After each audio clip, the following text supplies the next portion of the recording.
For day 2 of our program.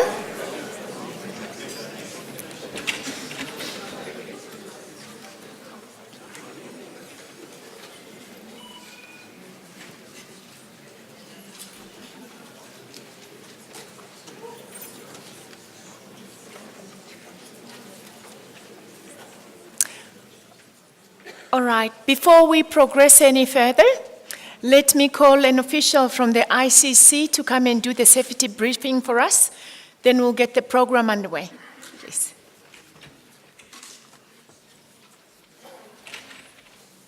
Good morning, ladies and gentlemen. My name is Refilo Telela. I'm an evacuation coordinator in the ICC.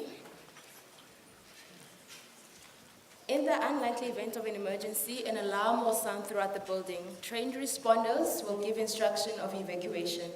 Stay calm, take only belongings you can carry.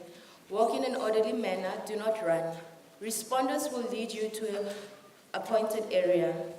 Please do not return to the building until it has been cleared to do so. Floor plans of the building are available on the notepads. Emergency evacuation plans are available in all venues. Thank you. May I also notify you that bathrooms are on the foyer, close to the diamond and to the ruby, and also close to the amethyst on the lower ground. Smoking areas are outside, closer to the deck, and also outside in the reception area in the front. Thank you, ladies and gentlemen.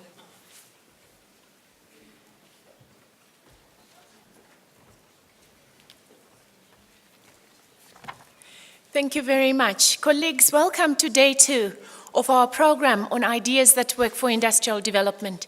Let me take this opportunity to highlight that we had our official welcome yesterday from the CEO of the CSIR, Dr. Thulani Dlamini. But once again, on behalf of the CSIR executive, allow me to welcome all of you back, especially those that are coming in and joining us for the first day today. Yesterday, we enjoyed having a conversation in the plenary about the current realities of our economy. We spoke about the challenges and the policy frameworks that are guiding and shaping our economic performance and so on. We also spoke about issues to do with the skills that are required to underpin a performing economy. And we discussed the challenges and opportunities therein. Today, we're going to be changing tack a little bit and talking a little bit more about the technologies that are transforming industrial performance, the technologies that are really here right now, and technologies that are emerging. And to that end, the plenary this morning is entitled Industry 4.0. And we have the honor of having with us today representatives of 2 big multinationals whom we have collaborated with, whom we believe are currently living the realities of these transformative waves of technology in their business on a day-to-day basis. And they are here to share that with us. But the third speech this morning in our plenary will focus on a very interesting dimension of all this, which is a presentation from A.T. Kinney, and they've been working very closely with the future of production in the World Economic Forum. They will be talking about what we anticipate about the future of production. They will be speaking to us about country readiness for these technologies, and they will be speaking to us and reflecting on possible social impacts of these emerging technologies. So on that note, let me not carry on too much and take the opportunity to welcome very warmly our speaker, Ms. Janine Uzel. Let me read a little bit of her biography. It is very long, which says she is a very accomplished woman.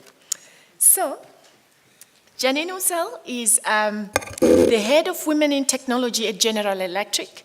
In her role as head of Women in Technology at GE, Janine has been developing and executing company-wide strategy to accelerate the number of women in technical roles across GE's engineering, digital, manufacturing, and product development functions.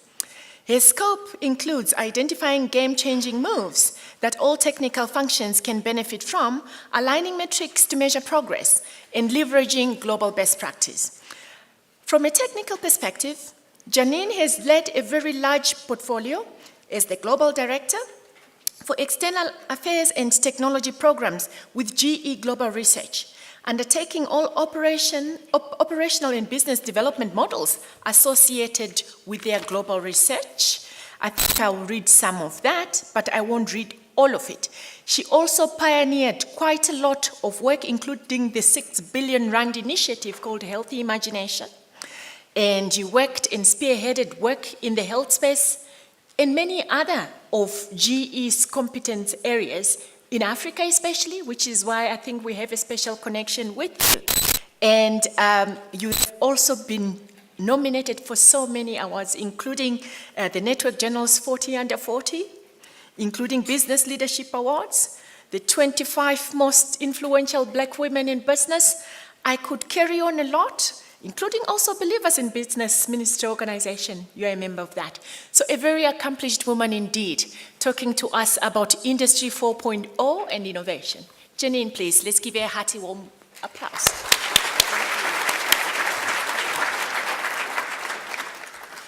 Thank All right, you. so there's your presentation.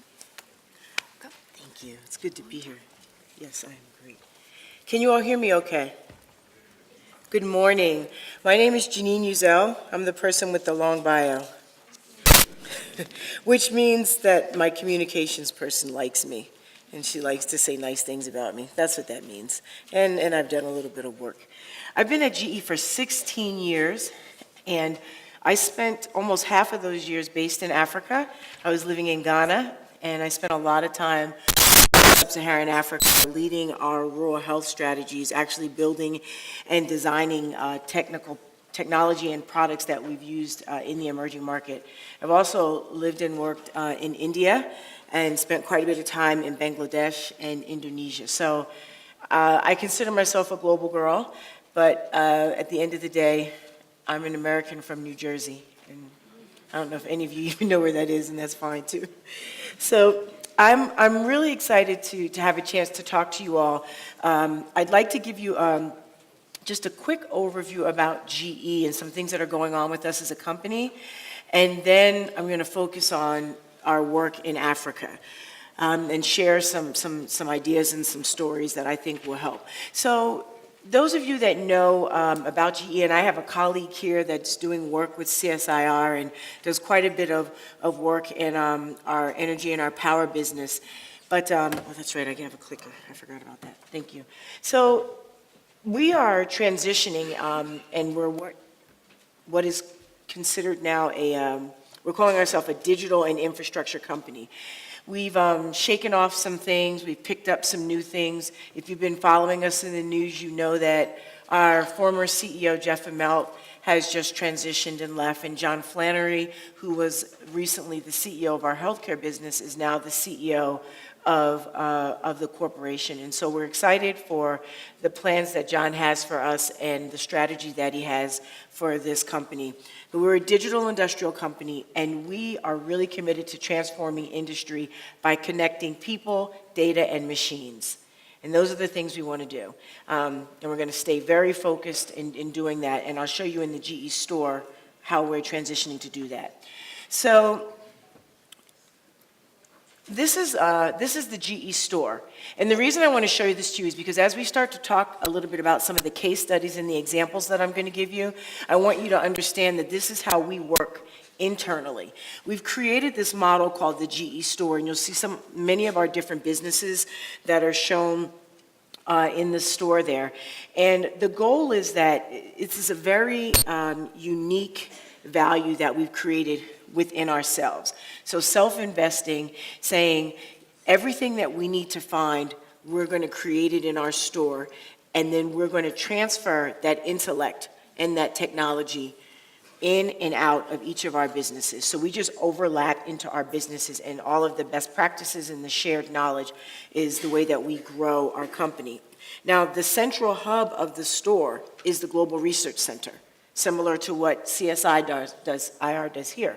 And I am now one of the scientists and technologists at our research center. I'm a mechanical engineer by training, but more than half of the employees in our company have some sort of technology or engineering degree. So GRC is the central hub of innovation across all of the businesses. So we are seeing, moving, growing, and creating across every one of these companies that you see here. And then I think what's newest about us is that we've just recently sold our energy connections business. Oil and gas has now become Baker Hughes, a GE company, and so we've made some changes with what we're doing with the Baker Hughes business. And as you, if you have followed us, you know that we sold the final portions of GE Capital this year. We started doing that last year. And so the goal is to say, you know, we're not doing finance anymore. We're really honing down on some really big areas. So what do we do in health? What do we do in the things that move, the things that cure, and the things that power? And then how do we connect them all digitally? And my goal today is to share some examples across all of those areas for you. So what I'm going to do is tell you a little bit about what we're doing in Africa. And the best way for me to do that is to let someone else tell the story.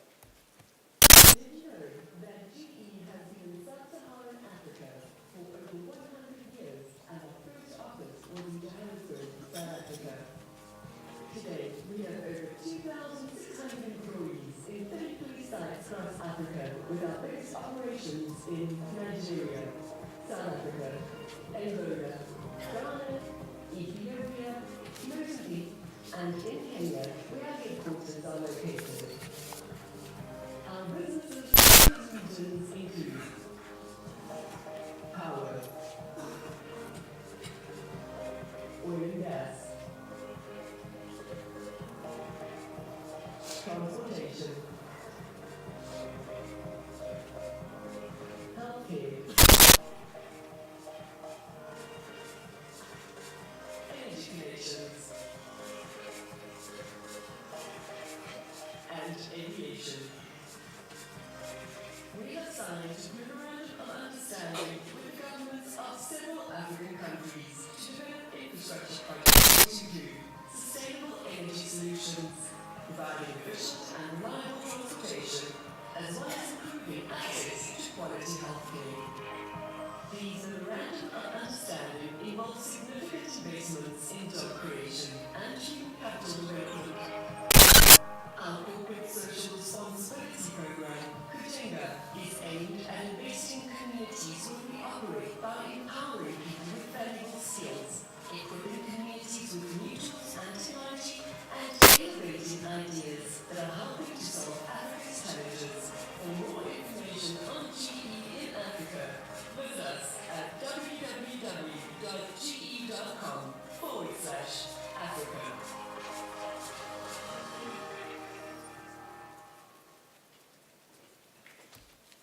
So that's a little bit about who we are in Africa. Our CEO is Jay Ireland. He's based in Kenya. He's the CEO for GE Africa, and he has been inspirational in helping us to transform the work that we do here on the continent. A little bit about GE in Africa overall. We have been in sub-Saharan Africa for over 100 years. However, it's just recently that we've really started to grow across the regions that you heard mentioned. We have 33 sites now, as you know, offices in Nigeria, South Africa, Angola, Mozambique, Ethiopia, Ghana, where I was based for many years, Senegal, Cameroon, Ivory Coast, you can read those here. Over 3,200 employees with a headquarters in Nairobi, Kenya. And our revenue in US dollars is $3.9 billion in 2016. So we have done exponential growth, and we've done it very, very quickly across the continent. In South Africa, more specifically, over 1,100 employees and several facilities. Our GE healthcare business ships over $2 million worth of parts per year in South Africa.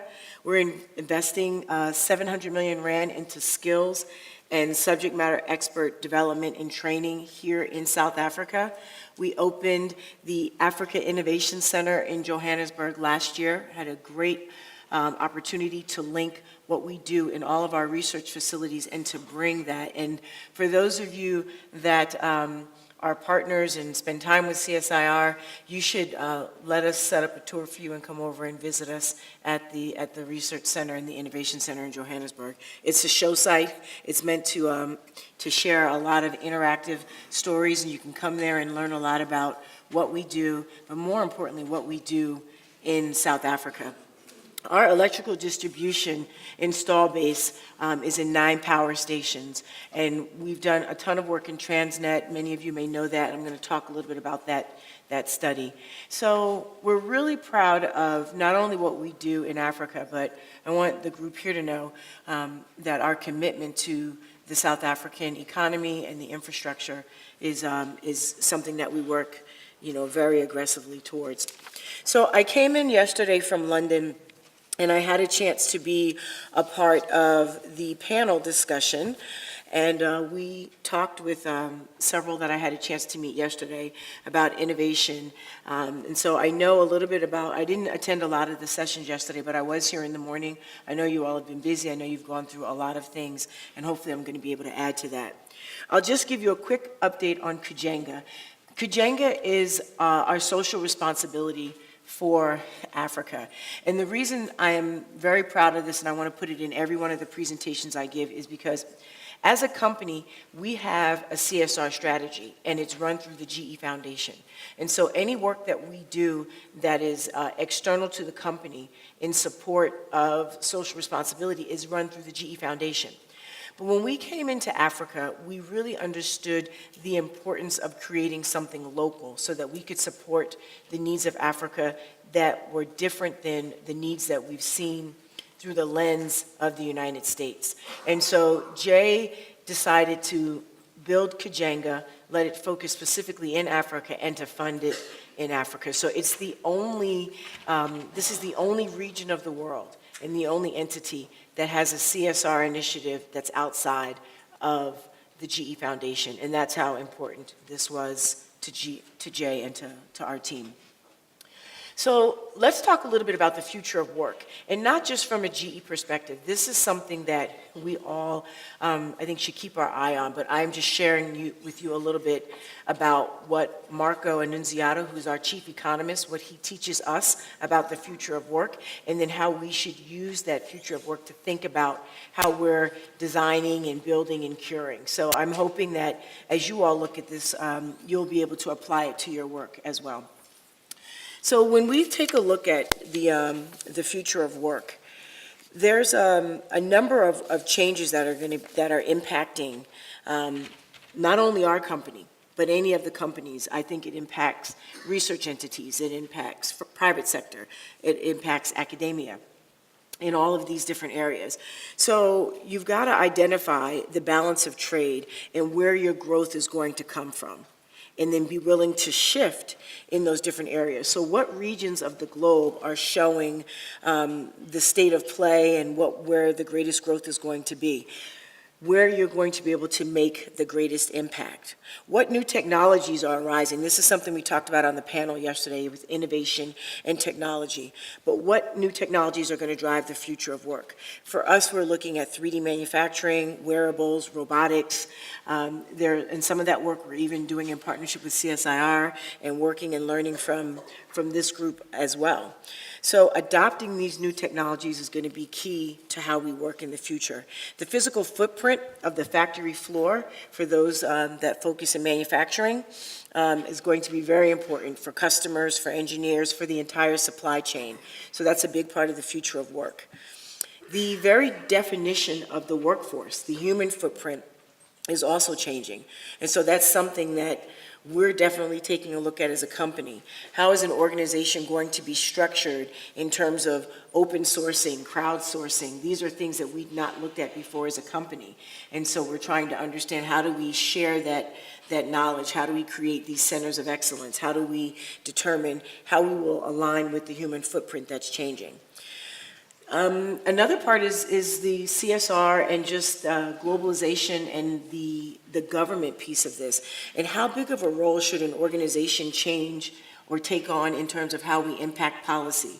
Do we want to spend our time driving how policy is changed for our business, or should our resources be put into creating a fluid environment that adapts and changes easily? We're still working through some of that ourselves. And then finally, from a CSR perspective, which we talked a lot about, how we continue to support and train programs, our capital investment in the places where we work is very important. So this is a little bit on the future of work in general. This is a little bit on the future of work as it relates to what GE does.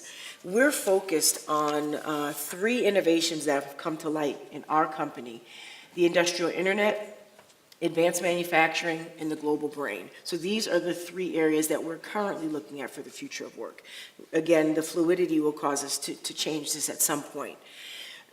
What you'll see here are some of the platforms and the workforce impact that we're having in these areas. So when you look at the industrial internet, machine intelligence, and big data and advanced analytics, we're taking a look at our software platform of Predix and how we can impact in the area of the industrial internet. Machine intelligence is captured and collected in the industrial internet, crunched, analyzed, and used to improve performance in machines. So this platform, again, is going to be leveraged by Predix, and we have a team of engineers that have been building on this system. We've hosted a number of hackathons. We hosted our first Africa-based hackathon in West Africa about a month ago, and had students at various universities working on Predix, proving that the platform can be used, and integrated into any one of the industrial environments. So this has been a really good opportunity. Again, advanced manufacturing is another area that we're focused on, and we're using our additive platform to be able to drive that. And then finally, the global brain. And Genius Link and Fuse are some of the products that we're using in that space.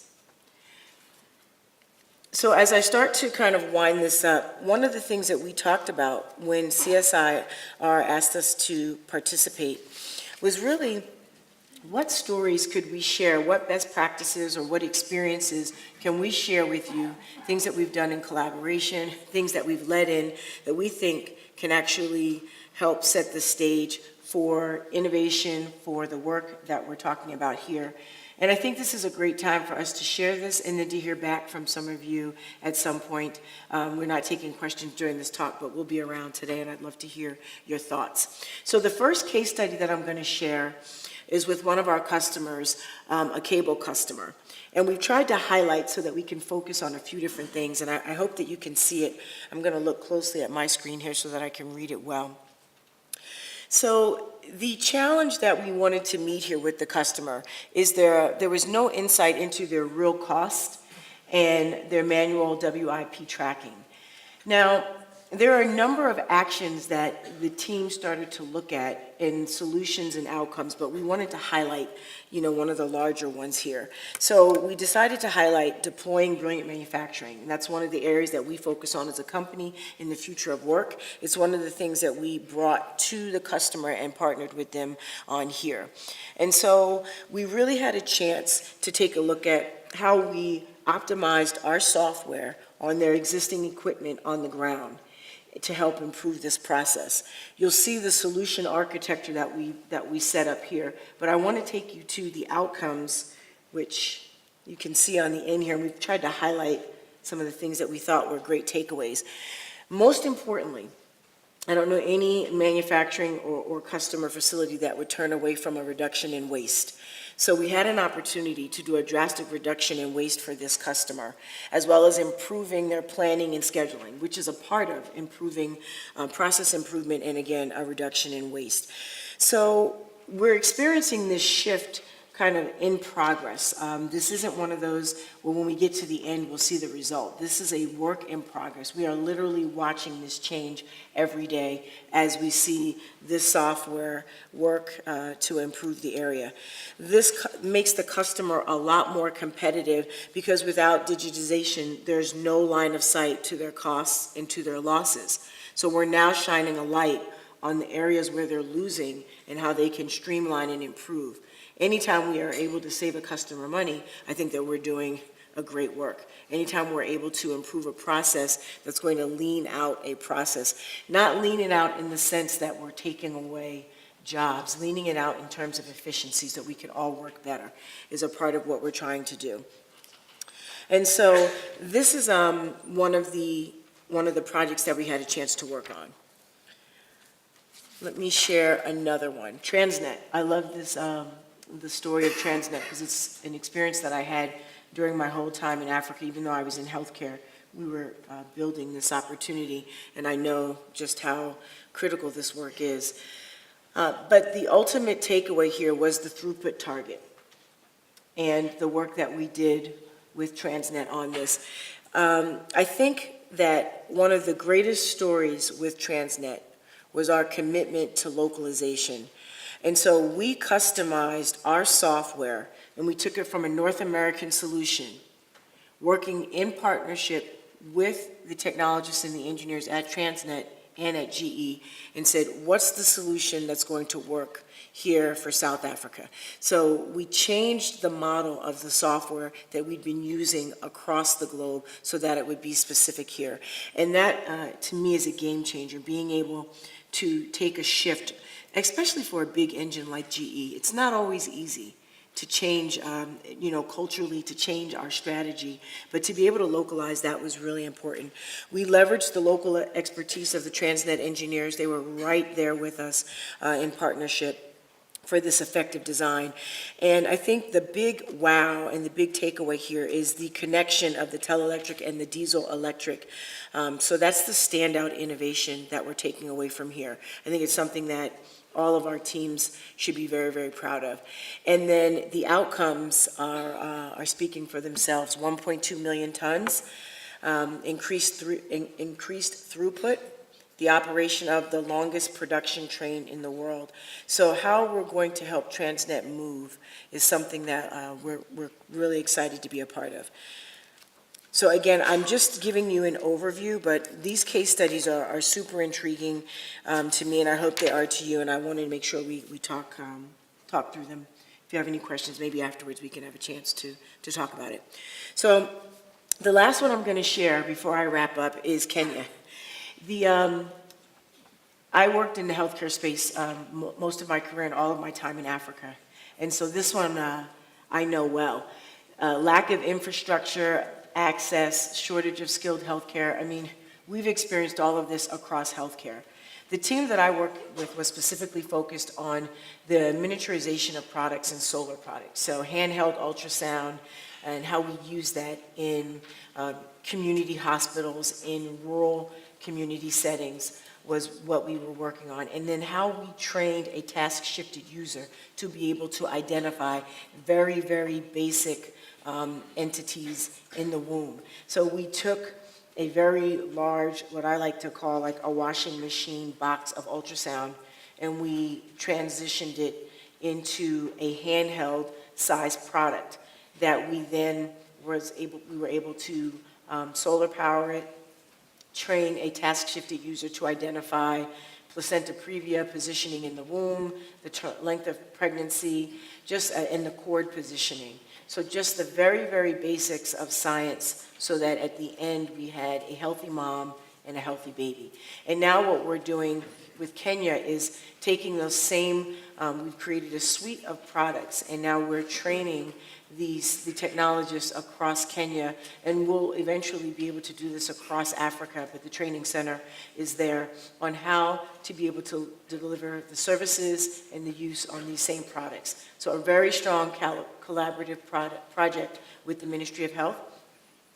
Additionally, not only have we focused on how we deliver healthcare to an emerging market, but as a result of the work that the teams have done on this, we've created an entire solutions business out of this. So the Sustainable Health Organization is now based in India, where a lot of the products we're looking at are designed there, and then we're working on how we integrate that here in Africa. And so this is one of the key partnerships that we were able to work on. And again, the training centers come out of it, and the educational programs that will align with GE's, with the healthcare businesses, focus on capacity building.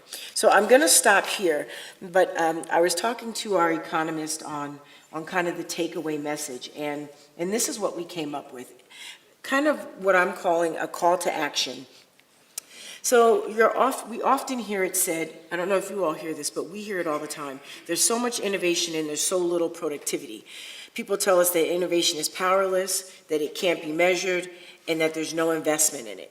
And so our call to action is to really reach beyond the state of innovation being all of these things, to take a look at some of the best practices, continue to identify the gaps, and then if we collaborate and work together, the way that you've seen some of the things we've done well. Now, I showed you 3 case studies that turned out well, because you don't think I'm going to stand up here and tell you all the ones we did wrong.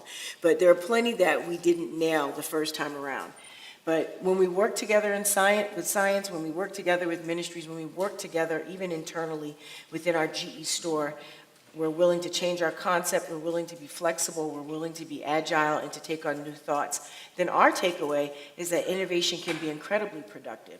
And so it can be as powerful as ever, and then we need to scale it. So we need to take everything that we've done, everything that I've shared here with you, and we need to find a way to accelerate and do it better. So I want to thank CSIR for having me. Thank you very much for inviting me. I hope that this was informative, and I hope I get a chance to speak with you all as I spend the day here at the event. Thank you very much.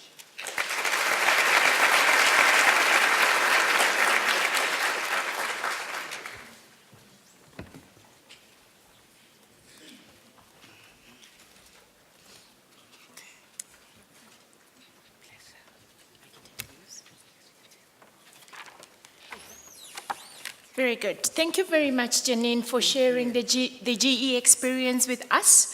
And so now we'll move on to the second talk of our plenary this morning. And we will be we'll be listening to Dr. Jean-Marc Nassar. That's how he said I should pronounce his name.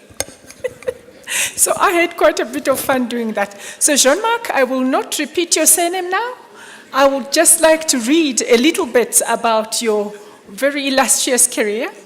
So, Jean-Marc is the Managing Director of Airbus Defence and Space and Head of France, UK, Middle East, Africa for the Airbus Defence and Space Division.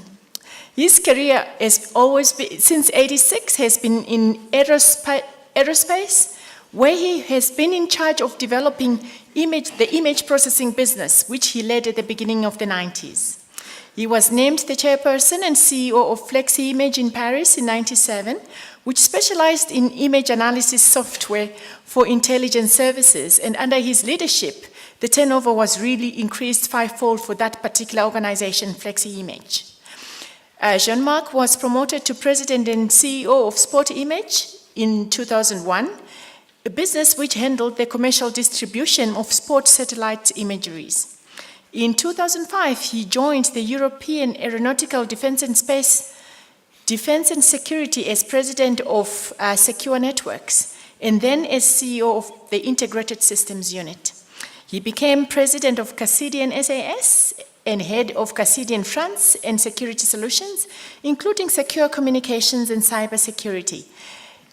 He graduated from an institution which I believe is in France because it's written in French. So I will not try to pronounce that, but he is very clearly accomplished in defense, space, cybersecurity, and so on. And it is a pleasure to listen to the Airbus perspective of Industry 4.0. Thank you very much.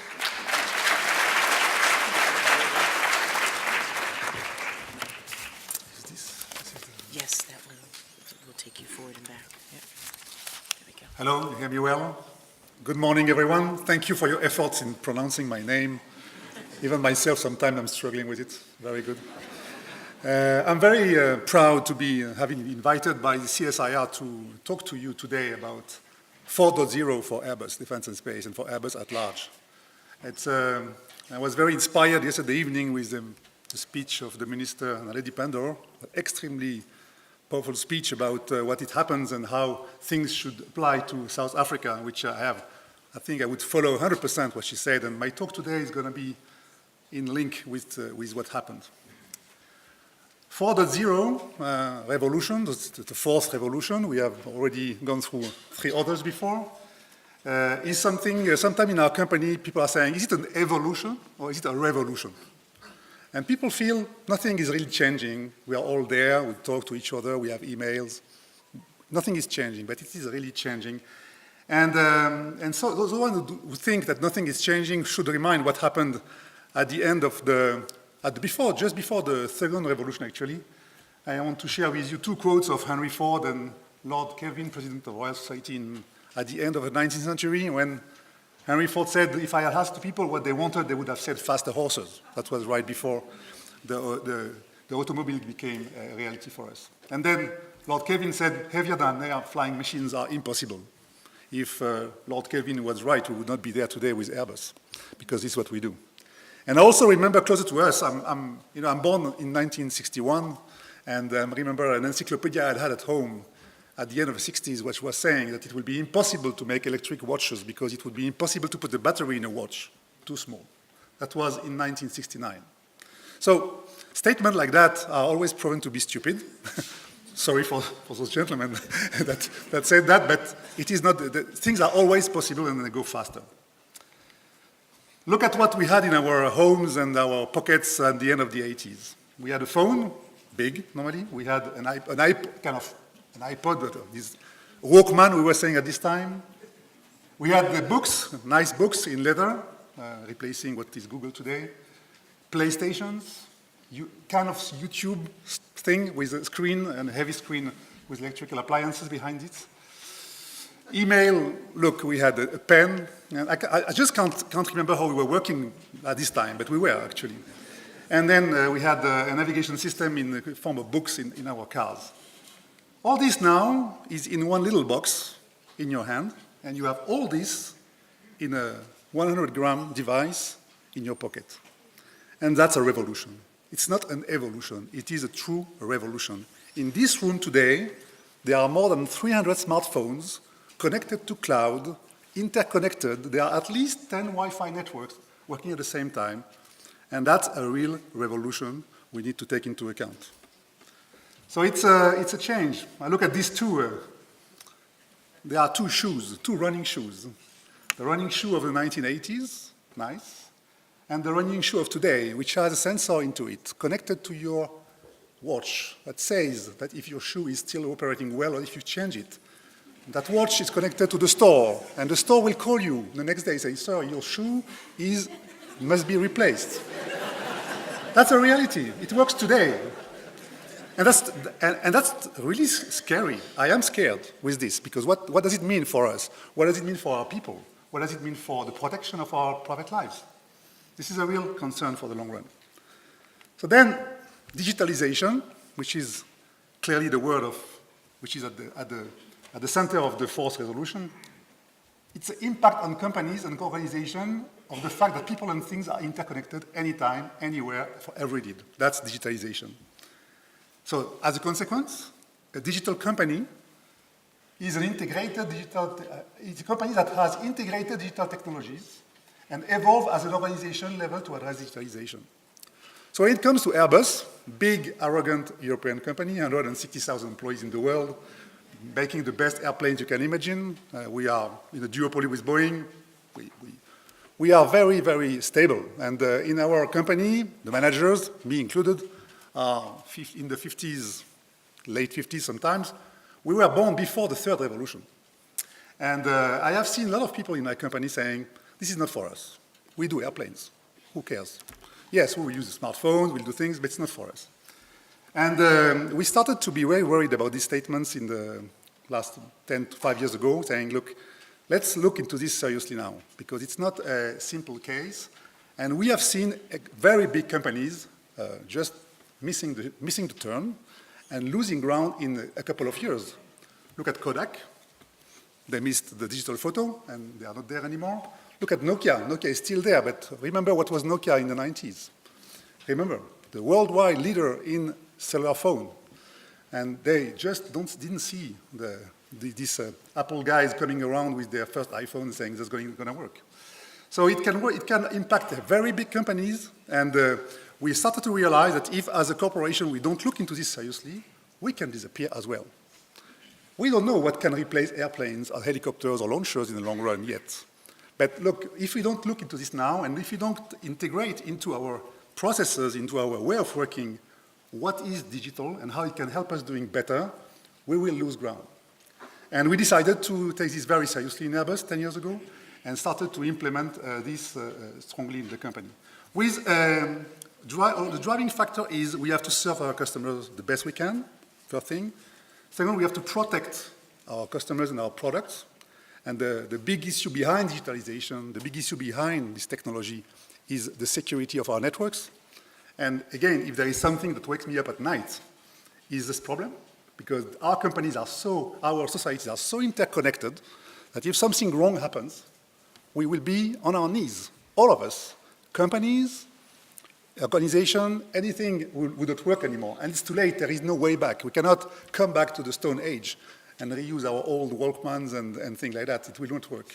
So we need to take this very seriously. It's small, it's behind it, we don't see it, but it is also impacting us. So 3 examples why Airbus can be impacted with digitalization. I'll start with SpaceX. One reason is that the person that invented SpaceX, he comes from this country, Mr. Elon Musk, decided that he will do launchers.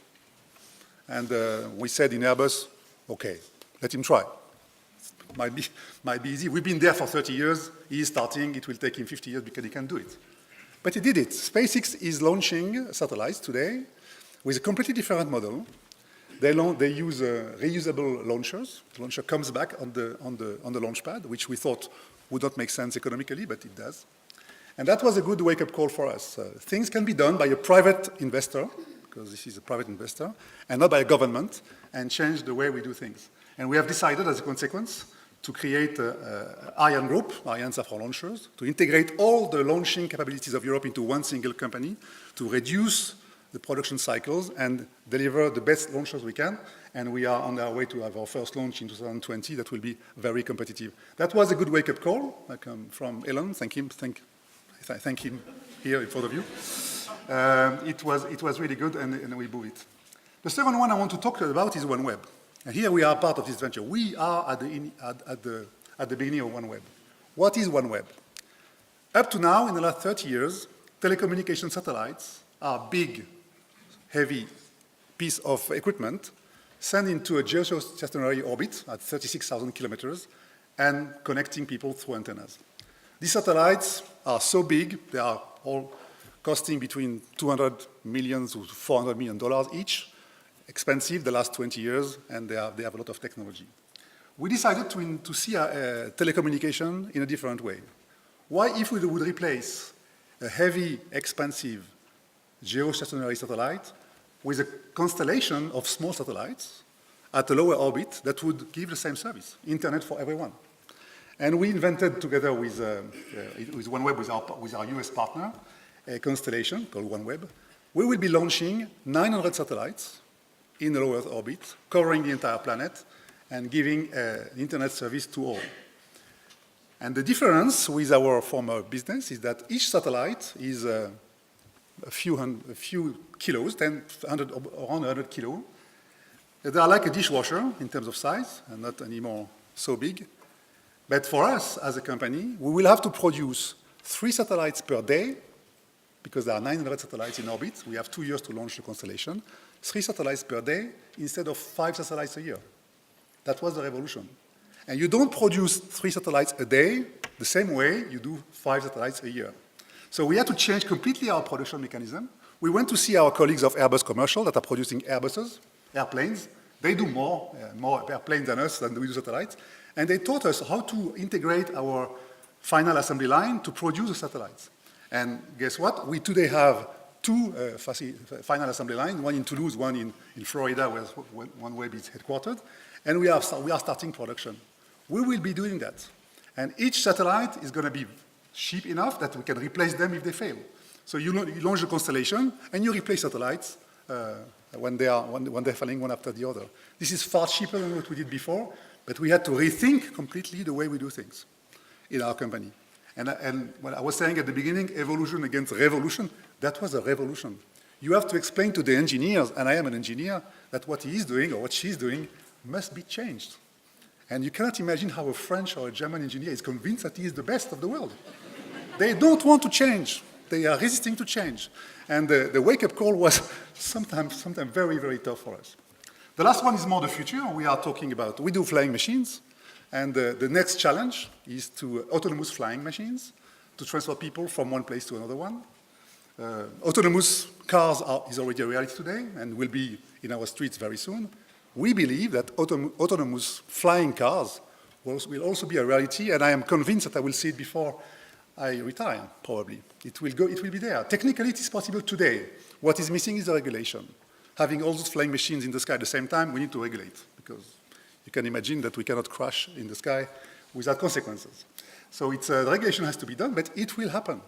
And we are already investing into this with a concept where you have a car, and the car can stop, and the flying part is coming over, take the car, and transport the car somewhere, another place. This concept has been presented last year, and we are working on it. This will happen as well. And that's a disruption we were expecting. Disruption will also happen, we'll take flying machines as we are taking cars today in the future, and without having to go to an airport, lining queues, making a lot of tests and security checks before we can embark into a plane. That will be easier in the future. So that's a disruption we see at Airbus impacting us. It will impact us further. So we have developed in Airbus, as a consequence, new skills that we didn't have before. And I was talking about cybersecurity. Cyber is clearly at the core of all what we do. There is no way for us to develop a new machine, flying machine, without making sure that it is protected against hacking. Today, in an airplane which flies, there are multiple IP addresses that are in operation. An IP address in operation can be hacked. There is no 100% guarantee that it cannot be hacked. We need to protect. And so we are investing together with our innovation massively in cybersecurity. And the average amount of money that you need to invest to make sure that what you're doing is cyber secure is 15% of your IT investment. So if you invest 100 into IT, just put 15 on top to protect your IT. If you don't do that, you're not protected. And that's a war against an asymmetric threat. The attackers are not isolated. We don't know where they are. You cannot target them, but they are there. And we are all afraid of what we call the digital Pearl Harbor, which is an attack, massive attack somewhere, not predicted, that would put our societies on their knees. If you just take control of the traffic light system of a big city like Johannesburg or Paris, 3 days after, you have riots in the streets because there is nothing to eat. And that's the reality. It's nothing else. And that's what we need to take care of. If you look at the aviation industry, this is not clear from where you are, but 15 years ago in the aviation industry, when you look at the left part of the graph here, we could see glass, leather, stone, ceramics, aluminum, paint, wood. That were the thing we were seeing on an air show. On the right, what we see today, Wi-Fi hotspot, shutter sensor, digital radar, mobile phones, etc., etc. We look at an aeronautic environment in a different way. There are still materials behind it. There are still big steel equipment around it. But what counts is not anymore the platform itself, but the way the platform becomes intelligent. And that's where we are working today. So I want to share with you a couple of examples, concrete examples of what we are doing. So you look in that slide here, you see the 3 ways we at Airbus include digitalization. We use digital to improve product or customer experience. That's the first thing. We use digital to improve internal operations, do things better and faster than before, like my colleague of GE that was explaining before. And use digital also to improve organization and culture. Having in the same company teenagers and Y generation and very experienced engineers is a challenge sometimes. They don't speak the same language. They're not born in the same world. And in a company like ours, we must make sure that those generations can speak to each other and can learn from each other.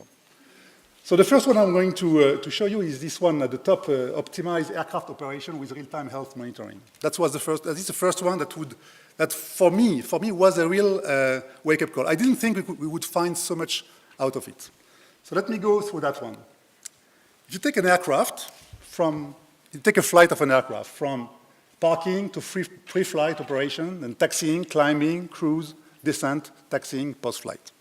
During all these operations, the aircraft is transmitting data to the ground or storing data inside the aircraft. Terabytes of data. And guess what? In the former time, these data were not exploited. They were there, in the airlines, in our companies, and we are not exploiting them. Not at all. And we decided to look into this in a way, okay, let's see what we can do with all this data. And we started to do that. We set up several airlines to do a pilot project, collecting all data during flight operations from all those airlines into one single set of data into the cloud. So storing airman warning and fall, technical logbooks, operational interruptions, everything that happens in the flight. And there are many, many things that are happening in the flight. Then we developed a completely new smart analytics platform to store and to process this data and see what we can get out of it. So we analyzed data, organized data, modeled data, and did some deep learning based on end-user knowledge. And we found out that in some cases, you can predict the failure of an equipment from its behavior. You can predict it. If you have massive data and process it, you can predict it. And we are now working on how we can improve this and do predictive maintenance to optimize the efficiency of the airplane. You cannot imagine how important it is for an airline to make sure that the aircraft will be ready for departure on time and that the failure that will happen in 2 or 12 hours or 13 hours has been managed before it happened. And that's exactly what it brings to us. So this is an explosion of data. We speak of petabytes of data. It's huge, but there is a lot out of it that we can exploit. That's one example of what we do today. It's a reality. And that's the effect of digitalization. Sorry, I'm going too fast. Last one is about massive intelligence. We work also in defense and security.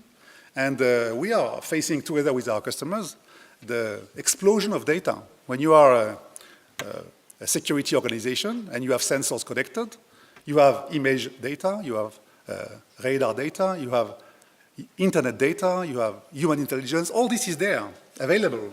But if you don't organize it, if you don't connect it properly, there is no way to extract the right information. So we developed what we call the massive intelligence solution, which is very much like the airline concept. We take all this data, analytics together, we process the data in a way, we deliver from the data what is expected from the customers, and then we deliver this as a service. Either you buy the machine and you use it, or you connect to the machine and you use it online, as a service, as streaming. And we are starting to serve our defense and security customers and international organizations with this, and it's extremely powerful tool. It is a very different tool than what they had before, and it's not anymore their problem to say, okay, I want a satellite image, or I want a radar data, or I want to look into the internet. All this is a process. We process everything at the same time, and it's available. We don't need to decide to process. It is processed when we need it.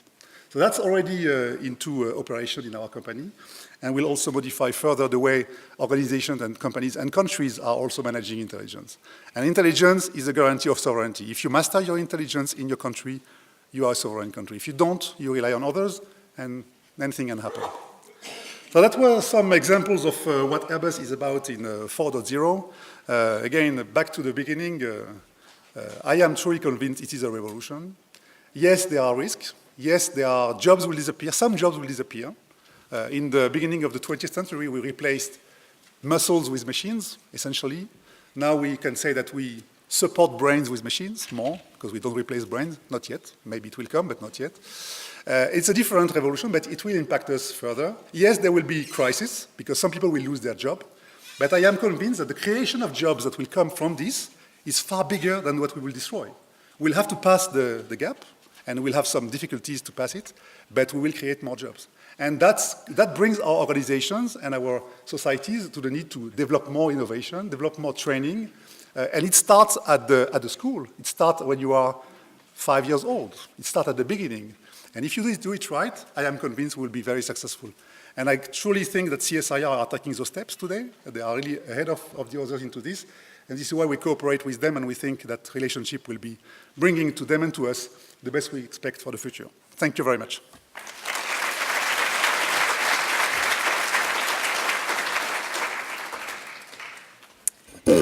Thank you very much, Jean-Marc. And after those two talks that were very focused on some very interesting developments in digitalization and Industry 4.0 applications, we're going to change tack a little bit.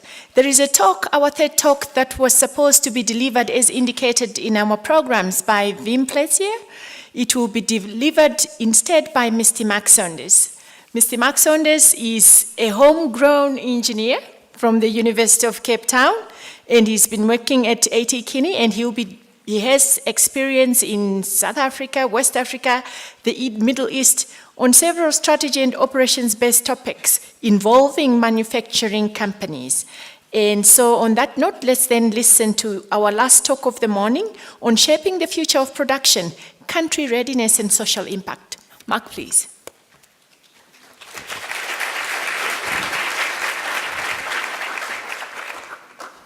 Good morning, everybody. Thanks for clarifying, because I think if you were religiously reading the program, you'd be misled thinking that I was a partner at AT Kearney. But I am standing in for Wim Plessier. He was unfortunately not able to make it today. I think with the previous speakers, we've heard quite a bit about these emerging technologies and the application of technologies. The question that I'm going to be diving into is, how ready is South Africa to leverage these emerging technologies? What happens if these emerging technologies reach full scale in the next 5 years? Will South Africa be able to leverage these technologies or not? Will we be caught flat-footed, or will we be caught prepared? So I'll go through various sections of this presentation. The technologies that we're looking at, which have been covered by a lot of the speakers, involves artificial intelligence, 3D printing, wearables, robotics, and the Internet of Things. Together, these technologies are going to impact the manufacturing sector. I think with previous digital revolutions, the manufacturing sector wasn't too harmfully affected, but these emerging technologies will directly impact the competitiveness of companies. So it's quite important for manufacturing and production companies to pay a keen interest into these emerging technologies.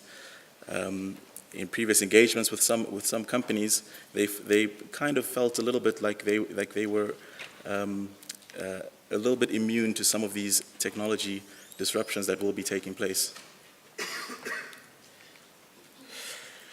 Before I dive into the contents, the project that we are working on is called the Country Readiness Program.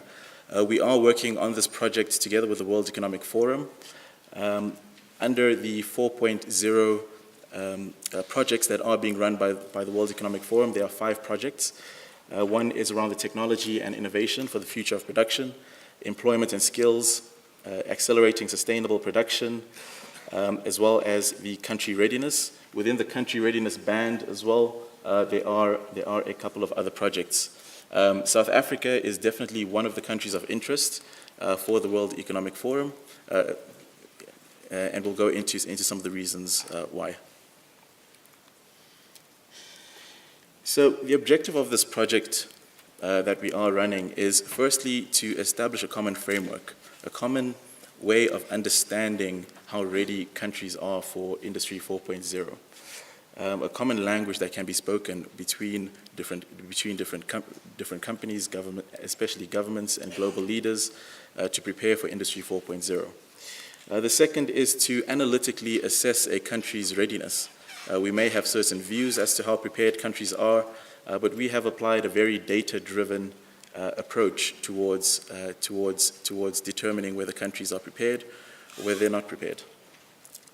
The third thing is that we will be identifying policy and action levers as well that will emerge as a result of the analysis, as well as discussions that are taking place in various countries around the world. The last thing is, of course, to accelerate engagement. Now that to accelerate engagement amongst governments, amongst companies, and other interested stakeholders.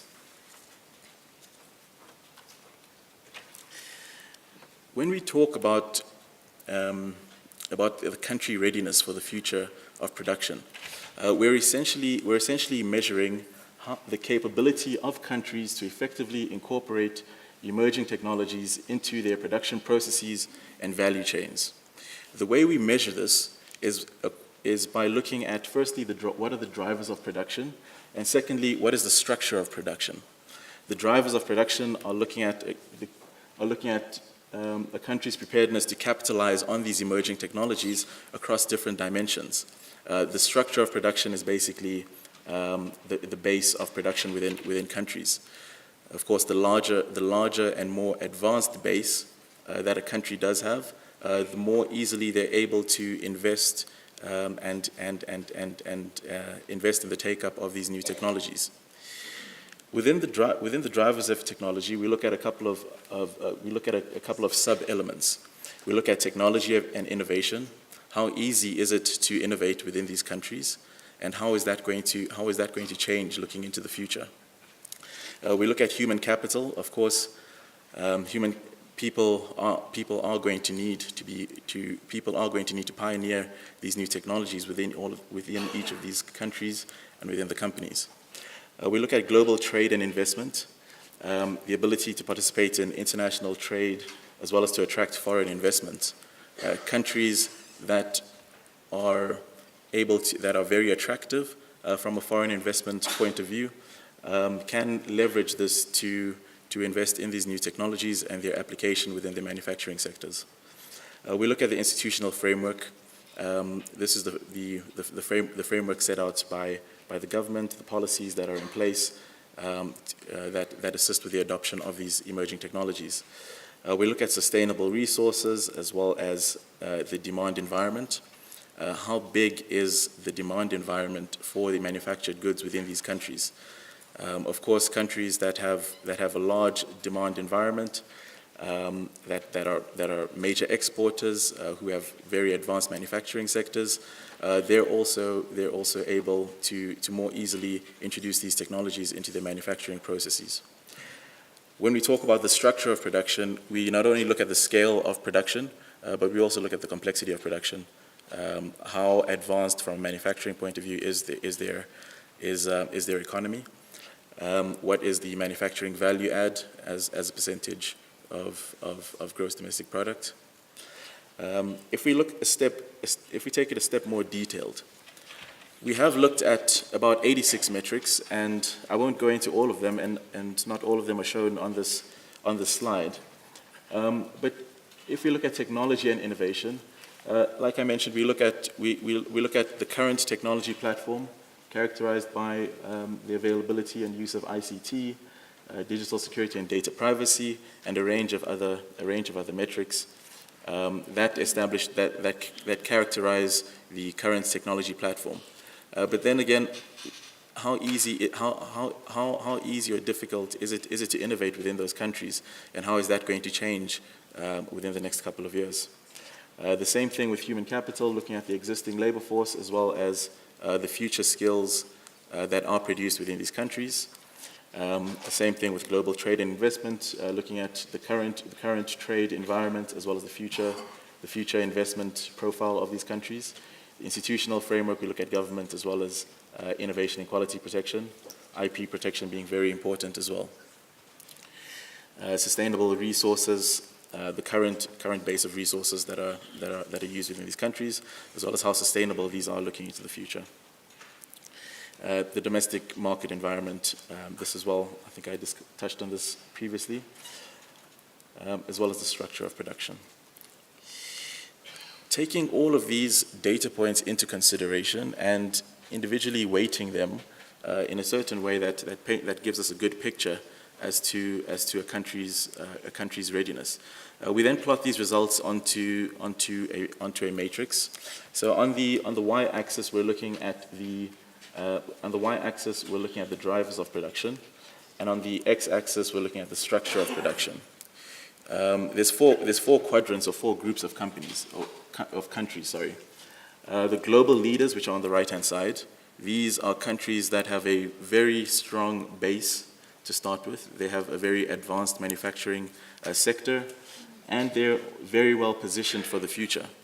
What we mean by positioned for the future is that they are prepared to, they're very well prepared to leverage these emerging technologies.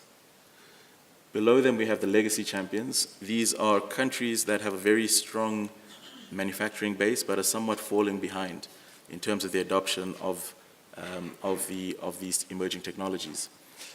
And you notice this quite a bit. If you dive into each of the individual technologies, you'll notice that the major developments in artificial intelligence, in the Internet of Things, in robotics, they're predominantly taking place in North America, in Europe, and then there's little pockets of Asia as well.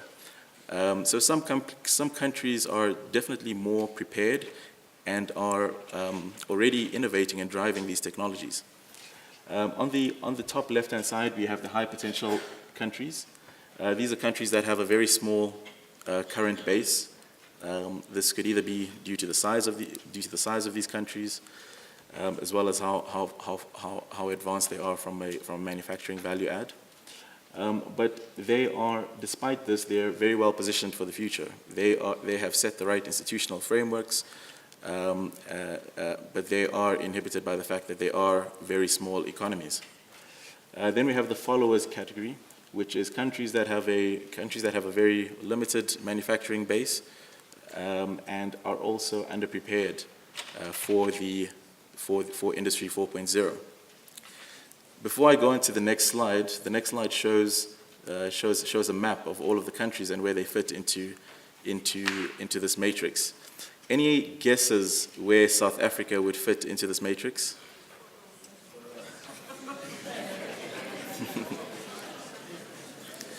Okay. I think I heard some followers. I think if I heard closely, I did hear some global leaders and legacy champions. Okay. Okay. So the answer is South Africa.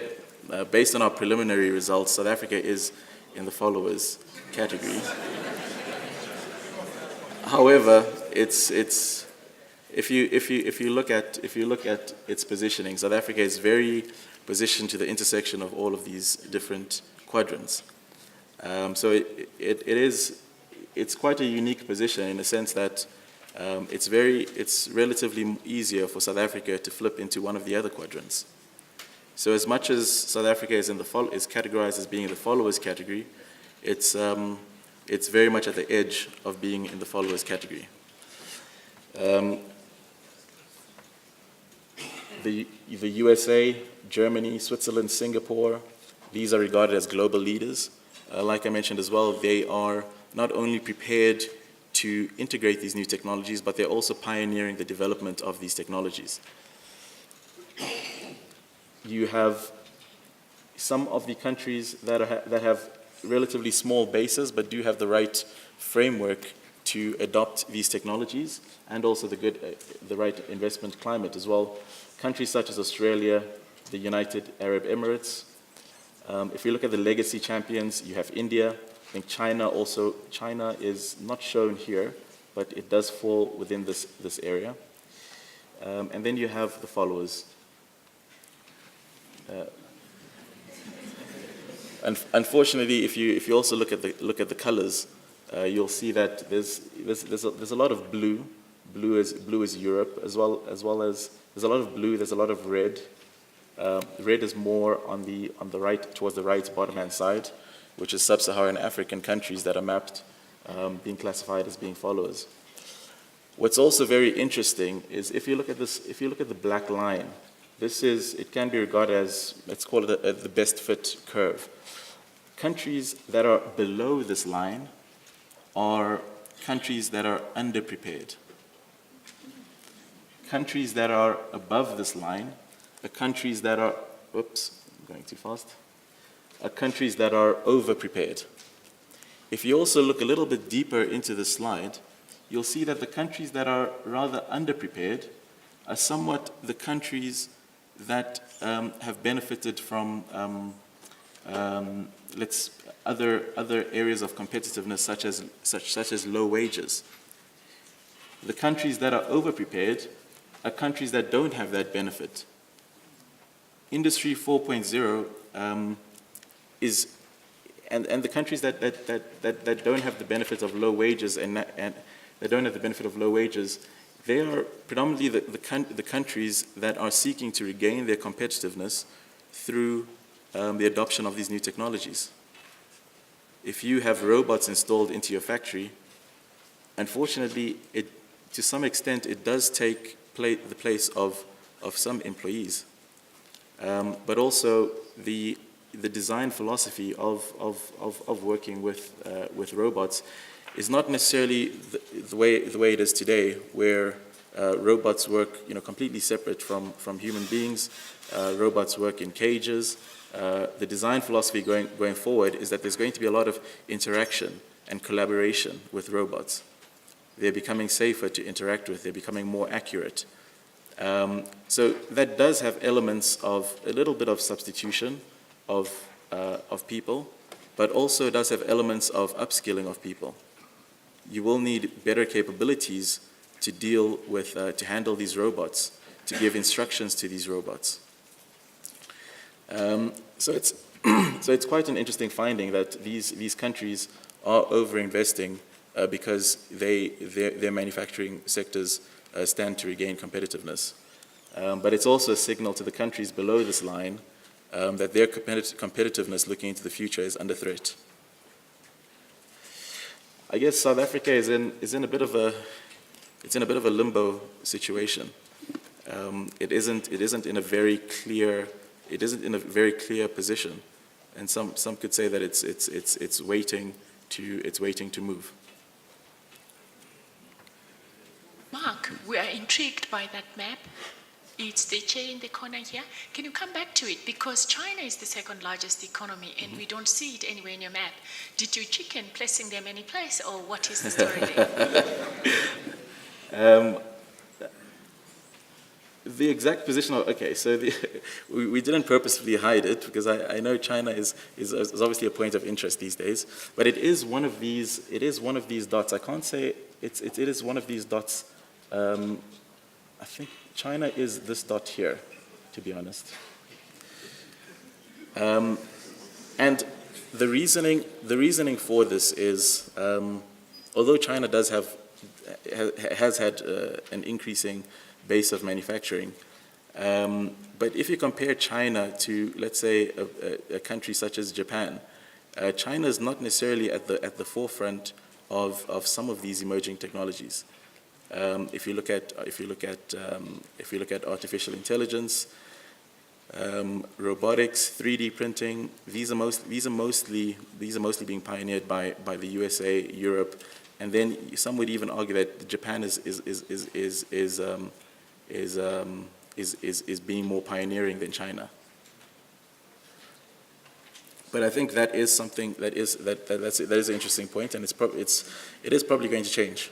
It is probably going to change, but at this point in time, they are somewhat underprepared.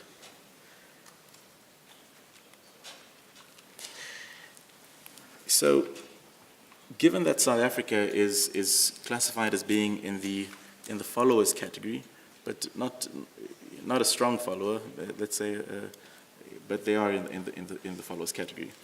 What we look at as measures to improve the readiness of countries to leverage these emerging technologies is rather to focus on existing strengths as opposed to focusing on trying to change and improve on your weaknesses. So South Africa does have a strong manufacturing sector, and and within that sector there are strong subsectors as well.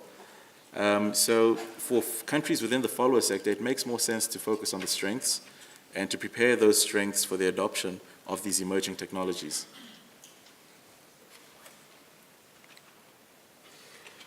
Also, within the followers category, the two logical areas to start that will have the most impact, if you look at these as different drivers, which ones will you start with? Which drivers will you prioritize? Within the followers category, it's recommended to prioritize on human capital as well as ensuring that the institutional framework will enable the adoption of these technologies. Human capital, of course, is quite important because humans will need to operate these new technologies. If your human capital is not adequately prepared, you will not be able to harness the full benefit of these technologies. Looking a bit more closely at South Africa. So South Africa's, if we look at it in terms of GDP, South Africa's manufacturing sector is about 13%. But Industry 4.0 doesn't only affect the manufacturing sector. It also affects the mining sector, and some could even argue the agriculture sector. So in total, and probably even the construction and to some degree, electricity, gas, and water. So in total, we are looking at a huge portion of GDP. We're looking at 30% of GDP. In some countries, this is less, but in South Africa, it's a huge portion of GDP that will be affected by Industry 4.0. Interestingly as well, the services sector in South Africa has been growing the fastest. Mining, of course, declining, as well as manufacturing growing moderately. So this could be an opportunity to spur growth within these industries. Looking again at the manufacturing sector through a different lens, if we look at the manufacturing sector in terms of the employment in the manufacturing sector, it is the only sector that has had a decline in employment since 2010. Although the mining sector has recently been declining, but it has increased overall since 2010. So also, this does also beg the question that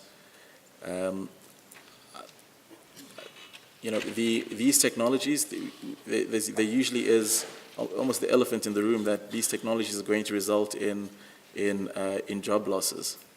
But if maybe you look at it from a different lens, what is the alternative? So if South Africa is not prepared for these technologies, other countries are going to take the lead. Other countries are going to become more competitive, and this line here will further dip. It's already dipping. Looking at some of the sectors in South Africa, if we take the view of looking at the change in volume of production on the y-axis. So these are sectors that have increased in absolute volume. And then on the x-axis, we look at a change in production utilization. So sectors that have increased their absolute production and have increased their production utilization, they're doing really, really good.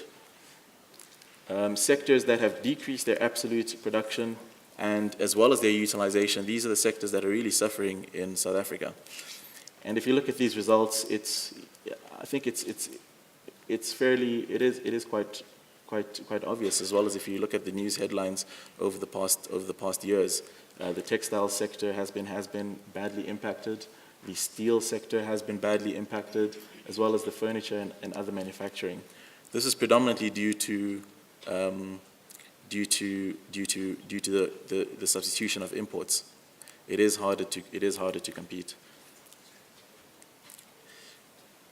And maybe a personal example of this is that I recently worked on a project where for a South African company, we were sourcing steel.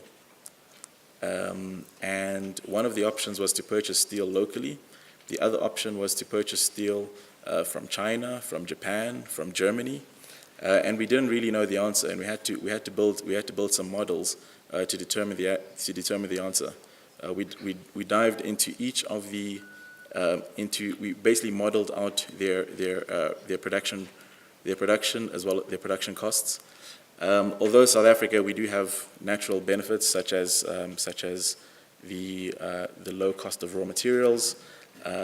If it is for domestic consumption, we are quite far away from the rest of the world, so we also have that additional benefit of of not having to pay the import charges because it is being produced domestically. But despite some of these advantages, the picture was still rather bleak for South Africa.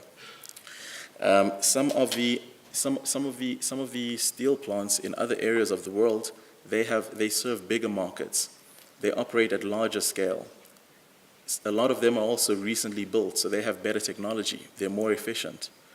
And on top of that, some of these countries also subsidize heavily their manufacturing sectors. So, you know, if you dive into the cost of importing or producing domestically, it has become quite hard to compete with the international market. Looking a little bit closer into the followers category, and specifically into who South Africa's peers are. South Africa's peers on the edge of the followers category: Indonesia, Turkey, Colombia, Chile. These are the kind of countries that they do have relatively established manufacturing bases. If you look further down, countries such as Ethiopia, Ghana, Cambodia, these are countries where not much manufacturing takes place. One could argue about Nigeria somewhat.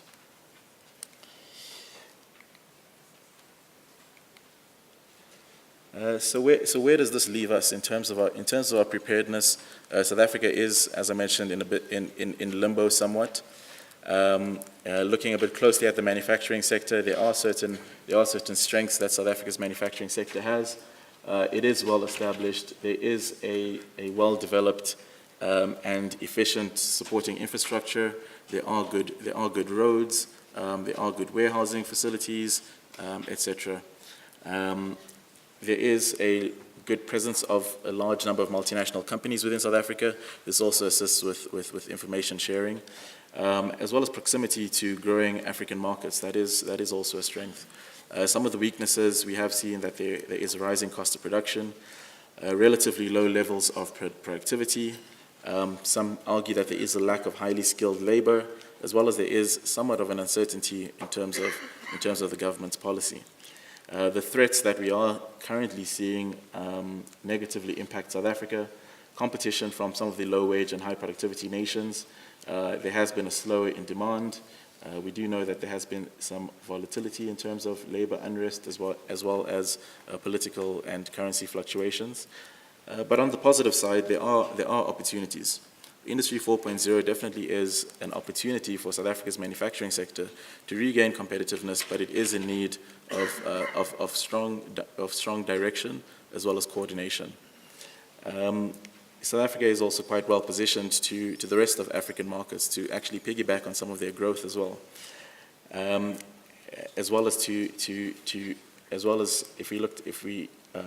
previous graph that I had shown, some subsectors within South Africa are actually performing really, really well. So that's the end of my presentation. Thank you.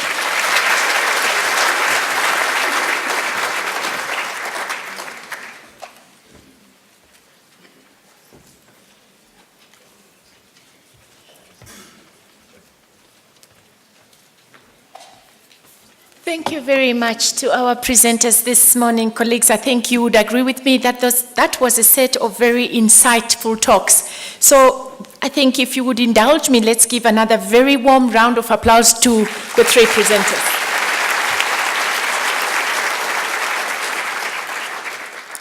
So just by way of announcements, I think we're right on time, and we'll be moving forward to tea. And I think an important thing to note then is your program on page 9 and the subsequent sessions where you will find them.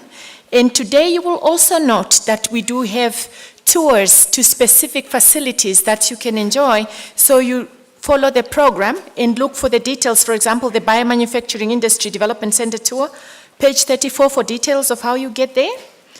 Looking at, the tour to the CSIR National Laser Center, page 36, you will find detailed information. So on that very note, let us take a break for tea and proceed to the various sessions. Thank you very much.